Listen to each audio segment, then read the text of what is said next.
Good morning, students. Today our topic is metalloids, mixture and homogeneous mixtures and metalloids. We will learn about alloy also. Let's start with the metalloids. Metalloids are those substances. Metalloids are those substances or elements which show some properties of metal and some properties of non-metal. Means metalloids are those substances which have metallic as well as non-metallic property. For example, boron, silicon, germanium, arsenic, antimony. These are metalloids. Initially they behave like metal, non-metal, but after some changes we can use it as a metal, right? After metalloid mixture means a mixture is a substance which consists of two or more elements or compounds. It may be element or it may be compound. If constituent particles are atom, then it is element. If constituent particles are molecule, then it is compound. Okay? The mixture is a substance which consists of two or more elements or compounds in any ratio and not chemically combined. Example, air. Okay? Air is a mixture of different gases, and they all combine in different ratio, but they are not chemically interact with each other or chemically combined with each other. Oxygen, hydrogen, nitrogen, these all are a part of our air, but they are not chemically combined with each other, right? Milk is a combination of calcium, vitamins, minerals, okay, fat, protein. Seawater. Seawater is also an example of mixture. Seawater have some different salts and dissolved in it. Paint is a combination of liquid and solids. It is a solid, right? Soil is a combination of lot of things. So these all are mixtures. These mixtures are of two types: homogeneous mixture and heterogeneous mixture. Now, as name suggests, homogeneous and heterogeneous. It is heterogeneous. Homogeneous means similar, right? Hetero means different. Here, homogeneous mixture, which is also called solution. Homogeneous mixture is those mixture in which substance are completely mixed together and cannot be distinguished from one another. Okay. For example, water and sugar. If suppose that we have a glass of water and we are going to add some sugar in it. Add some sugar and shake it. After some time, what you get? A solution of water and sugar. That is called sugar solution, right?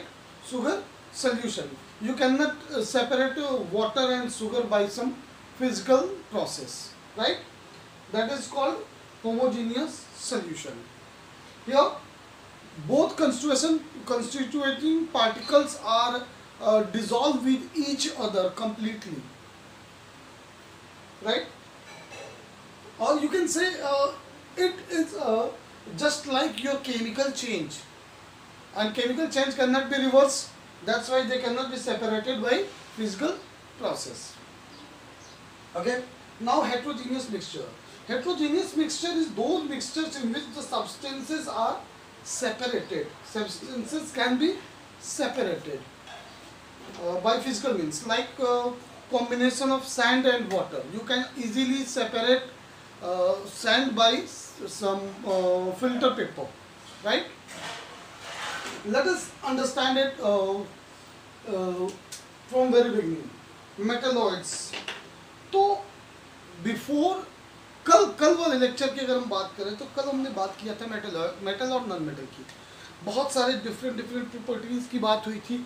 Like metals जो होते हैं वो solid होते हैं room temperature पे, non metals solid भी हो सकते हैं, लिक्विड भी हो सकते हैं, गैसेस भी हो सकते हैं। कुछ एक्सेप्शन की भी बात किया जा रहा था, जैसे कि mercury Hg is an exception.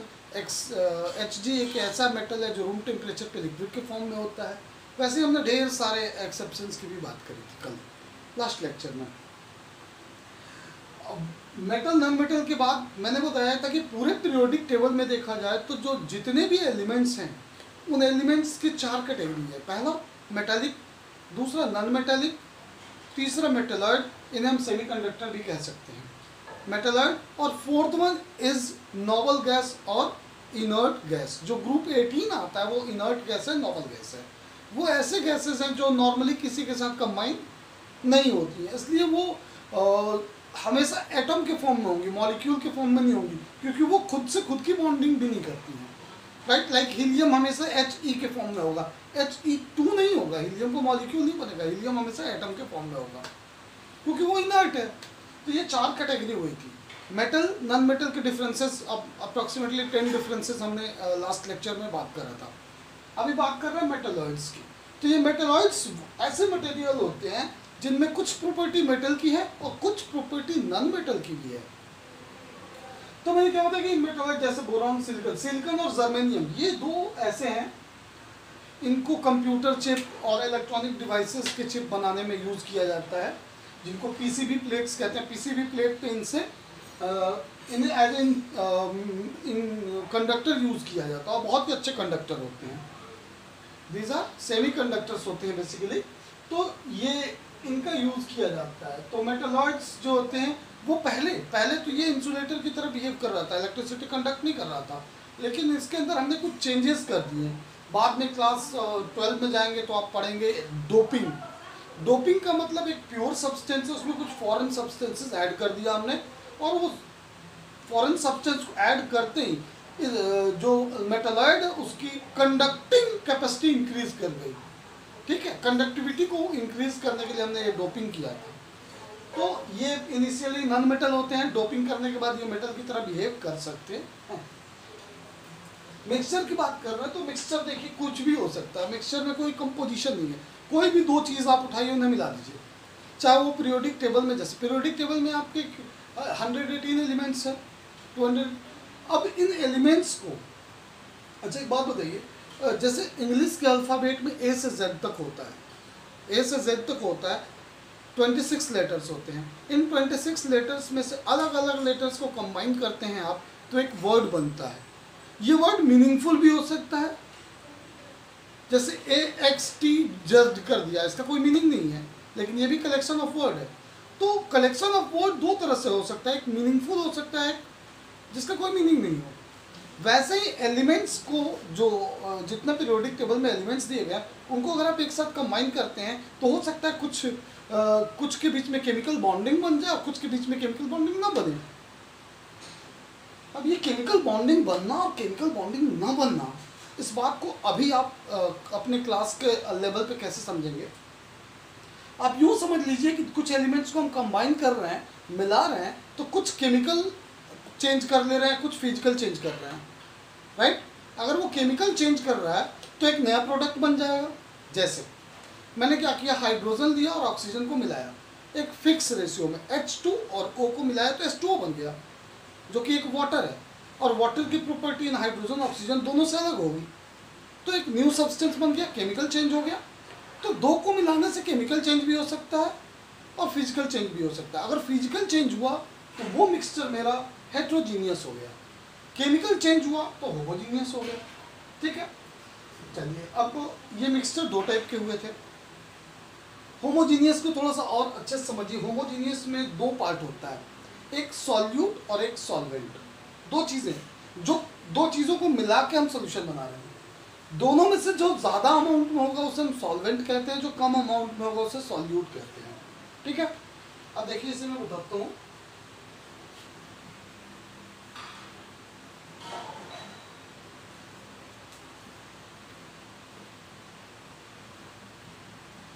तो मैंने कहा कि जो ज़्यादा अमाउंट में होगा उसे हम सॉल्वेंट कह देंगे, जो कम में होगा उसे सॉल्यूट कह देंगे। तो सपोज दैट हमने स्टार्ट किया, हमने ऐड किया water plus sugar C12H22O11, water and sugar हमने ऐड करा। जब हम ऐड करते हैं तो सोल्यूशन बनता है मेरा एक। अब ये जो सोल्यूशन होता है, यहाँ वाटर और शुगर का कॉम्बिनेशन है, ठीक है। इस सोल्यूशन में जब वाटर में शुगर आपने ऐड कर दिया, इसके बाद मैं कहूँगा शुगर मुझे वापस दो और वाटर अलग करो, तो ये फिजिकली पॉसिबल नहीं है। इसके लिए कुछ केमिकल प्रोसेस करते हैं, हीट अप्लाई करना पड़ता है, वाटर इवोपरेट कर जाएगा, शुगर रह जाएगा, लेकिन फिजिकली पॉसिबल नहीं है फिल्टर पेपर से आप अलग करके दे दें। क्यों? क्योंकि दोनों जो वाटर और शुगर दोनों के पार्टिकल्स एक दूसरे के साथ कंबाइन हो गए हैं, ठीक है। इन्हें फिजिकल प्रोसेस से सेपरेट नहीं कर सकते हैं, ठीक है। तो और ये इनविजिबल होते हैं, अगर आपने मिला दिया तो आपको इसमें शुगर के पार्टिकल दिखाई नहीं देंगे, ठीक है। नॉर्मली इनका जो पार्टिकल साइज होता है वो 10 एंगस्ट्रॉम होता है, लेस देन 10 एंगस्ट्रॉम होता है, ठीक है। तो ये कम होता है 10 एंगस्ट्रॉम से। तो ये पार्टिकल साइज के बारे में खैर अभी डिस्कस नहीं करना है आपके साथ, बस इतना ही जान जाइए कि दो चीज़ों को हमने मिलाया, एक प्रोडक्ट बना। ये प्रोडक्ट अगर मैं चाहूँ तो इनको फिजिकल प्रोसेस से सेपरेट नहीं कर सकता हूँ, तो इस प्रोसेस को, इस प्रोडक्ट को हम बोलते हैं सोल्यूशन। यहाँ पर जो कम अमाउंट में लिया था वो था आपका शुगर, तो शुगर को हम बोलते हैं सॉल्यूट, और जो ज़्यादा अमाउंट में लिया था वो वाटर, उसे हम बोलते हैं सॉल्वेंट। तो solute plus solvent gives solution. ये तो आपका एक हो गया, solute plus solvent gives solution. Suppose that आपने क्या किया कि एक ग्लास पानी लिया और एक ग्लास पानी में 1 चम्मच नमक ऐड कर दिया। क्या किया? वाटर लिया, वाटर में NaCl कॉमन सॉल्ट ऐड कर दिया। अब जो सोल्यूशन बना वो होमोजीनियस होगा, क्योंकि उस सोल्यूशन को बनने के बाद सॉल्ट और वाटर को आप सेपरेट नहीं कर सकते हैं। तो ये होमोजीनियस हो गया। अब हेट्रोजीनियस की बात करते हैं। हेट्रोजीनियस सॉल्यूशंस वो सॉल्यूशन होते हैं जिनमें अब इन्हें हम सॉल्यूट और सॉल्वेंट नहीं कहेंगे, क्योंकि ये मिलकर सॉल्यूशन कभी नहीं बनाते हैं। इन दोनों को मिक्स करेंगे और इन्हें फिजिकल से सेपरेट, जैसे सैंड है, वाटर में आपने सैंड मिला दिया, एक ग्लास पानी लिया, कुछ सैंड उसमें ऐड कर दिया।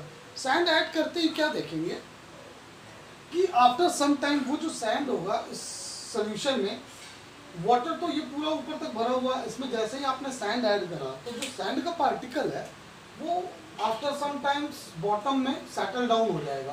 तो बॉटम में सेटल डाउन हो गया और इसे आप इजीली फिल्टर पेपर से सेपरेट कर सकते हैं। तो इस तरह के सोल्यूशन को बोलते हैं हेट्रोजीनियस, हेट्रोजीनियस मिक्सचर और heterogeneous solution you can say.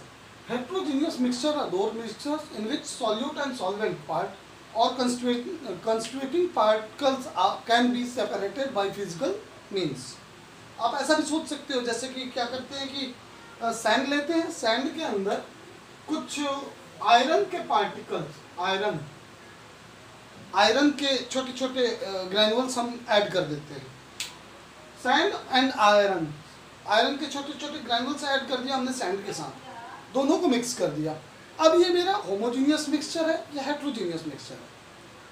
चलिए देखने के लिए क्या करते हैं, एक मैग्नेट लेते हैं, उस मैग्नेट के ऊपर सैंड पूरे दोनों के मिक्सचर को डालते हैं। तो मैग्नेट क्या करेगा, आयरन वाले पार्टिकल को अट्रैक्ट कर देगा। तो ये आयरन का पार्टिकल सेपरेट हो गया सैंड से, तो ये क्या हो गया, हेट्रोजीनियस मिक्सचर हो गया।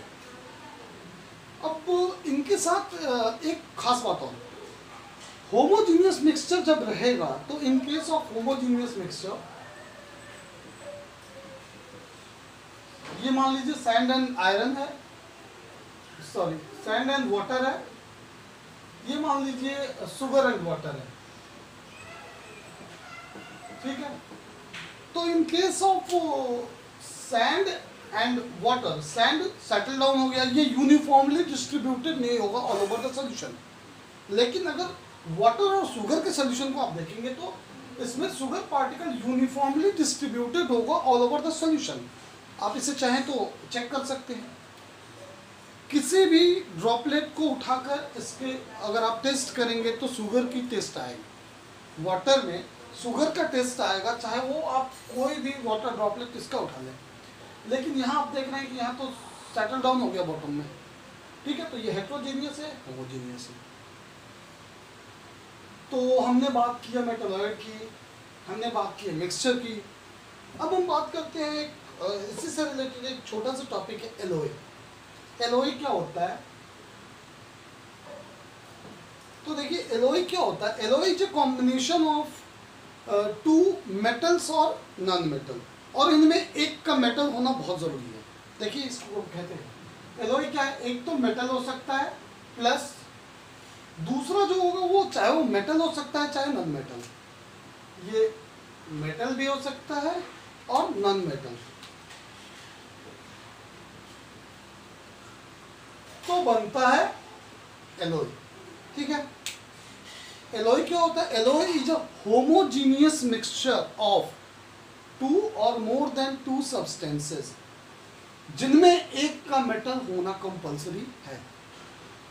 होमोजीनियस मिक्सचर मैंने कहा यानी ये दोनों एक दूसरे में कंप्लीटली डिसॉल्व हो जाते हैं, इनके बीच में केमिकल चेंज आ जाता है और एक नया प्रोडक्ट बनता है। देखिए जैसे अगर मैं बात करूं 24 कैरेट गोल्ड की, तो 24 कैरेट गोल्ड जो होता है वो प्योर सब्सटेंस है या एलिमेंट कह सकते हैं आप।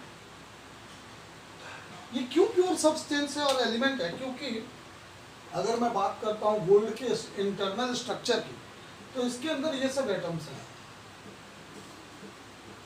और इसमें हर एक एटम गोल्ड का ही एटम है। अगर मैं गोल्ड के एक पीस लेता हूँ और इसके एटम्स को स्टडी करता हूँ तो ये हर एक एटम गोल्ड का है, ये हर एक एटम गोल्ड का ही है। इसमें AU से इंडिकेट करते हैं इसे।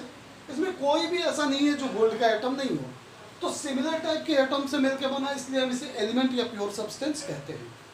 अब क्या करना भाई, अगर 24 कैरेट गोल्ड आप पहनते हो तो वो क्या होता है, उसकी मेटेलिक स्ट्रेंथ बहुत वीक होती है। तो अब क्या होगा, ऐसे गोल्ड को पकड़ के खींचेंगे तो टूट जाएगा, थोड़ा सा फोर्स अप्लाई करेंगे तो ब्रेक कर जाएगा। तो इसकी स्ट्रेंथ को एलॉय क्यों बनाया जाता है? किसी भी मेटल के किसी एक प्रॉपर्टी को इनहेंस करने के लिए एलॉय क्यों बनाया जाता है? To enhance one of its property. तो यहाँ कौन सी प्रॉपर्टी इनहेंस कर रहे हैं हम? गोल्ड की स्ट्रेंथ, मेटालिक स्ट्रेंथ। गोल्ड की मेटालिक स्ट्रेंथ बहुत अच्छी नहीं होती है, तो इसमें क्या करते हैं, कुछ इम्प्योरिटी ऐड कर देते हैं। और जितनी ज़्यादा इम्प्योरिटी ऐड कर रहे हैं जितना ज़्यादा इम्प्योरिटी ऐड कर रहे हैं इसमें, चाहे हम जिंक ऐड कर रहे हैं, कॉपर ऐड कर रहे हैं, जो भी ऐड कर रहे हैं, जितनी ज़्यादा इम्प्योरिटी ऐड करेंगे उतना ज़्यादा इसका कैरेट कम होता जाएगा। 24 कैरेट गोल्ड कमज़ोर है, इसकी स्ट्रेंथ बढ़ाने के लिए इम्प्योरिटी ऐड की है। अब इम्प्योरिटी में यहाँ पर कोई एक्स मटेरियल ऐड कर दिए।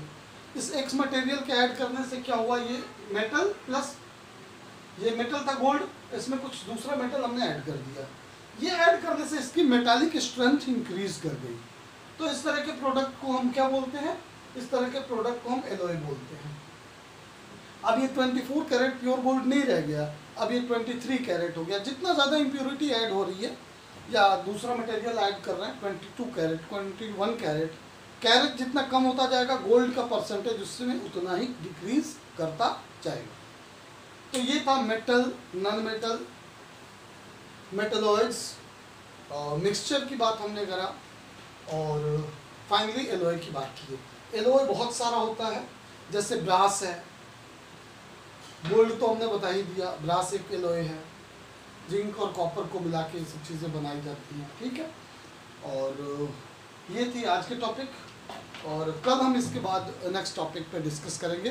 तब तक इसे नोट कर लीजिए।